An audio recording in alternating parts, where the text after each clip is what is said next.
Salut à toutes et à tous. Donc il y a de ça 3 semaines, j'ai fait un premier épisode sur le Bitcoin dans lequel je vous avais demandé si vous étiez intéressé d'avoir une vidéo plus complète sur le sujet. Donc vous avez voté en masse et 95% d'entre vous étaient pour. Donc ça me fait très plaisir parce que c'est un sujet qui m'intéresse aussi beaucoup. Aujourd'hui, je vais essayer de vous faire passer l'idée générale du Bitcoin sans utiliser de jargon technique. Je veux simplement donner un aperçu de ce qu'est le Bitcoin, comment ça marche et pourquoi un grand nombre de gens, moi y compris, pensent que c'est une technologie révolutionnaire. Donc jette ton cash en l'air parce qu'aujourd'hui nous allons voir le top 5 des choses à savoir pour mieux comprendre le Bitcoin. Numéro 5, Bitcoin, le livre de compte partagé par tous. Donc on peut penser le Bitcoin comme étant un grand livre de compte tenu par tous les utilisateurs. Ce grand fichier qu'on appelle la blockchain contient tous les numéros de compte ainsi que la balance correspondante à chaque compte. Et les unités de ce livre de compte sont les Bitcoins.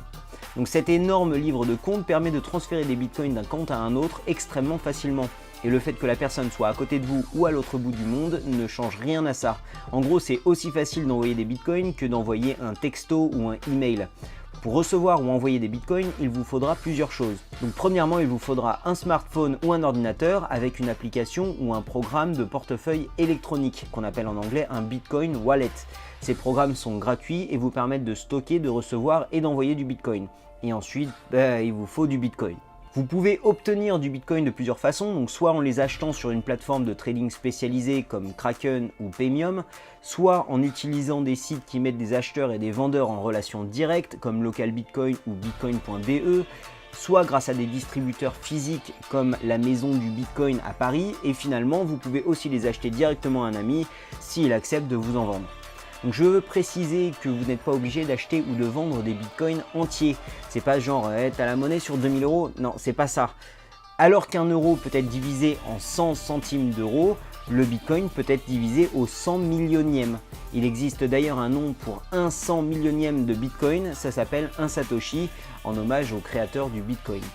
Le prix du bitcoin au moment où j'écris cette vidéo est de 1164 euros. Donc un satoshi vaut un millième de centime d'euro. Vous pouvez donc acheter pour 10, 20, 30 euros de bitcoin si vous le souhaitez, c'est tout aussi facile que d'acheter des bitcoins entiers. Maintenant, quand je vais vouloir envoyer du bitcoin à un ami, il va me falloir son adresse bitcoin qu'il trouvera sur son portefeuille électronique. Il pourra donc soit m'envoyer son adresse, soit me faire scanner un code QR pour que je puisse lui envoyer les bitcoins. Il me suffit alors de rentrer le montant et de l'envoyer, et puis voilà, c'est tout, c'est aussi simple que ça. Une fois que je fais une transaction, tous les livres de compte du réseau Bitcoin seront mis à jour pour inclure cette nouvelle transaction. Numéro 4, il n'y a pas d'augmentation de la masse monétaire avec le Bitcoin. Une autre caractéristique du Bitcoin, c'est qu'il n'en existe qu'une quantité limitée. C'est tout simplement quelque chose écrit dans son code. Il n'en existera jamais que 21 millions. Les bitcoins ne sont cependant pas tous disponibles, ils sont créés petit à petit. Au moment où j'écris cette vidéo, il n'y a que 16 172 187 bitcoins en circulation. Ces bitcoins sont créés par un procédé qu'on appelle le minage. Les mineurs sont des ordinateurs très puissants qui aident à la maintenance de ce grand livre de compte qu'est la blockchain. Ils aident à confirmer qu'une nouvelle transaction sur la blockchain est légitime. Quand ils le font, ils sont récompensés par des frais de transaction ainsi que de nouveaux bitcoins fraîchement créés. Donc aujourd'hui, 12 bitcoins et demi sont créés toutes les 10 minutes environ et redistribués aux mineurs. Une fois que la totalité des 21 millions de bitcoins aura été créée, et on estime que ce sera vers l'an 2140, alors plus aucun nouveau bitcoin ne sera créé et les mineurs ne seront plus rémunérés que par les frais de transaction. Il faut aussi souligner que dans les faits, les frais de transaction constitueront l'essentiel de la rémunération des mineurs bien avant 2140. En effet, en 2030, 98% des bitcoins auront déjà été minés. Donc beaucoup de gens comparent le bitcoin à de l'or digital. Comme l'or, le bitcoin est en quantité limitée et comme l'or, il faut du matériel, du temps et de l'énergie pour mettre de nouveaux bitcoins sur le marché. Donc étant donné que la quantité de bitcoin est limitée, plus il y aura de gens qui en demanderont, plus le prix augmentera. C'est d'ailleurs pour cette raison que le prix du bitcoin a augmenté ces 2 dernières années. De plus en plus de gens dans le monde achètent du bitcoin pour se protéger contre la dévaluation de leur monnaie. Numéro 3, le bitcoin est une monnaie décentralisée.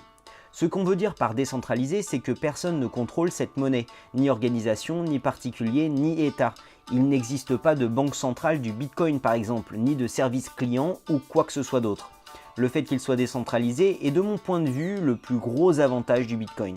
Ça veut dire que vous n'avez pas besoin de demander d'autorisation à personne pour créer des applications et des services autour de Bitcoin, mais ça veut aussi dire que personne ne peut dévaluer le Bitcoin en créant plus, contrairement à ce que font nos États avec nos monnaies. Et la dévaluation d'une monnaie peut rapidement devenir un gros problème. On peut facilement prendre en exemple l'hyperinflation de l'Allemagne à la fin de la Première Guerre mondiale.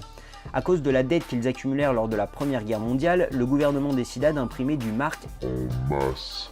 Le mark est passé rapidement de 42 marks pour 1 dollar en 1920 à plus de 4210 milliards de marks pour 1 dollar, et ça seulement 3 ans après. Ça coûtait moins cher de brûler des liasses de marques pour se chauffer que d'acheter du bois. Donc le cas de l'Allemagne est extrême, mais nous n'avons pas besoin de remonter aussi loin dans le temps pour trouver des exemples d'hyperinflation. Aujourd'hui, le Venezuela se trouve aussi en hyperinflation. Et la liasse que vous voyez sur cette photo ne vaut aujourd'hui que 21 $, alors qu'en 2001, elle valait 71 000 $. Vous pouvez imaginer que les économies d'une vie peuvent être réduites à néant en quelques mois. En fin 2016, le gouvernement décida même de retirer le billet de 100 bolivars, ne laissant que 2 semaines au peuple pour l'échanger contre des plus petits billets. Ce billet ne valait déjà que 2 centimes de dollar au moment de cette décision. Toujours en fin 2016, même l'Inde a aussi décidé de rendre illégal ses 2 plus gros billets, celui de 500 et de 1000 roupies, et ça du jour au lendemain. Ils ne laissèrent qu'un mois et demi à la population pour déposer leurs billets à la banque, mais seulement à hauteur de 4000 roupies. Les billets de 500 et de 1000 roupies représentaient quand même plus de 80% du cash en circulation. Donc je ne parle pas non plus du fait qu'une autorité centrale peut décider de bloquer votre compte comme à Chypre, ou simplement de ne pas réapprovisionner les distributeurs de billets comme en Grèce. Bref, une situation chaotique peut vite arriver en cas de crise majeure. Un système de monnaie décentralisée nous permet d'éviter ce genre de situation. Une monnaie décentralisée s'échange de personne à personne sans intervention de banques ou d'autres organisations intermédiaires. Aucun gouvernement n'a de pouvoir sur le Bitcoin lui-même. On pourra toujours demander aux citoyens de déclarer leur Bitcoin sur une base volontaire, voire réguler les entreprises qui les utilisent, mais à moins de couper Internet, aucun gouvernement n'aura les moyens d'interdire véritablement l'usage du Bitcoin. Numéro 2, est-ce que le Bitcoin est sécurisé ? J'ai déjà parlé avec des gens qui pensaient que le Bitcoin s'était déjà fait hacker plusieurs fois. Souvent on me cite d'ailleurs l'incident de Mt. Gox comme exemple. Mt. Gox était la plateforme d'échange de Bitcoin la plus populaire en 2013. Au début 2014, ils annoncèrent qu'ils avaient perdu environ 750 000 bitcoins qui appartenaient à leurs clients, ce qui a déclenché une panique chez tous ceux qui avaient des bitcoins sur Mt. Gox à ce moment, et c'est bien entendu étendu à toute la communauté de Bitcoin. Beaucoup de plateformes de trading ont effectivement été hackées ou ont escroqué leurs clients, mais les faiblesses et les dérives d'une société privée centralisée n'ont rien à voir avec le réseau Bitcoin qui n'a jamais été hacké et dont la sécurité ne cesse de se renforcer à mesure que le temps passe. Si un énorme supermarché en France se fait cambrioler, ce n'est pas l'euro qui s'est fait cambrioler. De la même façon, il n'y a pas eu d'attaque sur le Bitcoin lui-même, mais seulement sur les plateformes qui permettent l'échange de Bitcoin. La technologie derrière le Bitcoin est extrêmement robuste, donc qu'est-ce qu'il faudrait pour hacker le Bitcoin lui-même ? L'attaque des 51% pourrait être une façon de hacker le Bitcoin. Pour faire une attaque de 51%, il faudrait pouvoir contrôler 51% du réseau complet de Bitcoin, ce qui est quasiment impossible aujourd'hui étant donné la puissance de calcul du réseau. Donc comme je vous l'ai dit précédemment, les mineurs doivent s'assurer qu'une transaction est légitime, c'est-à-dire qu'ils doivent s'assurer que la personne qui envoie des Bitcoins a bien des Bitcoins sur son compte. Mais si une seule entité possède 51% des mineurs, et il est important de noter que pour faire ça aujourd'hui, il faudrait plus de 100 fois la puissance de tous les ordinateurs de Google, ils ne pourront quand même pas s'ajouter des bitcoins qui sortent de nulle part sur leur compte, ni même changer l'historique d'autres comptes. En gros, ça demanderait un investissement de malade pour un minimum d'avantages. Si une entité parvient à réunir une telle puissance, il lui sera beaucoup plus rentable de l'utiliser pour contribuer à la validation des blocs et sécuriser le réseau Bitcoin. 50% de la puissance, ça veut dire aussi 50% des primes qui représentent quand même 1 million d'euros de gains par jour à l'heure actuelle. Numéro 1, peut-on aujourd'hui utiliser le Bitcoin comme monnaie ? Il existe quand même quelques problèmes liés à l'utilisation du Bitcoin comme monnaie de tous les jours. Premièrement, le prix du Bitcoin est encore beaucoup plus volatile que l'euro ou que le dollar. Si j'achète un Bitcoin à 1000 € aujourd'hui pour payer quelqu'un demain par exemple, il faut que je puisse être sûr que ce même Bitcoin vaudra toujours 1000 € demain. Et là pour l'instant, on n'en est pas encore là. Par exemple, si vous aviez acheté un Bitcoin entier le 4 janvier 2017 à 1000 € et que vous deviez impérativement payer quelqu'un avec le 12 janvier, le 12 janvier, votre Bitcoin n'aurait plus valu que 780 €. Pour utiliser une monnaie, il faut pouvoir être sûr que sa valeur reste relativement stable. La plupart du temps, les fluctuations dans le prix du Bitcoin sont dues au fait qu'il augmente plutôt que le contraire. Le Bitcoin a été la monnaie la plus performante des 2 dernières années.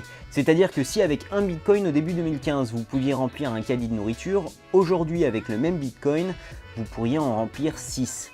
Le Bitcoin est donc pour l'instant un investissement sur le moyen ou long terme.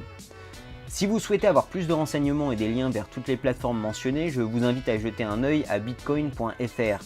J'aimerais d'ailleurs remercier Jean-Luc de bitcoin.fr de m'avoir aidé sur cette vidéo. Vous pouvez vous aussi m'aider en partageant cette vidéo sur Facebook ou Twitter.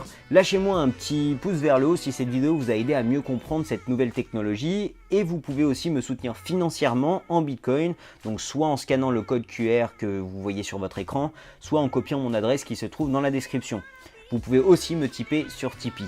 Vous trouverez donc tous les liens dans la description ainsi que le nom de la musique utilisée. Merci pour votre soutien à tous ceux qui me font des dons, donc soit sur Tipeee, soit sur Bitcoin, ça m'aide énormément. Moi je vous dis à samedi pour une nouvelle vidéo. Allez, salut!